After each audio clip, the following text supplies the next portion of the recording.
In this video, we will show you how to use Lemfi to send money to Ghana. If you guys want to get started with Lemfi, you can use the links down in the description.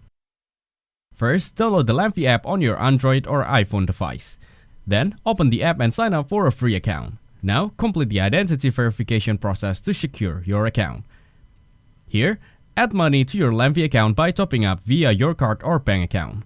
After that, choose the recipient in Ghana from your contacts or enter their details manually. Lemfi support over 30 banks in Ghana, so select the recipient's bank. You'll specify the amount you want to send. Double check the recipient information and amount to avoid any mistakes. Then, authorize the payment using your unique PIN.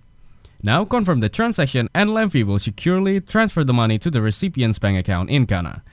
Lemfi provides instant notifications to keep you updated on your status of your transfer. The transfer typically takes 3 to 5 minutes to complete. So, that's how to use Lemfi to send money to Ghana. Make sure to use the links down in the description to get started with Lemfi. If this video was helpful, please consider leaving a like and subscribing to my channel. With that being said, I'll see you in the next video.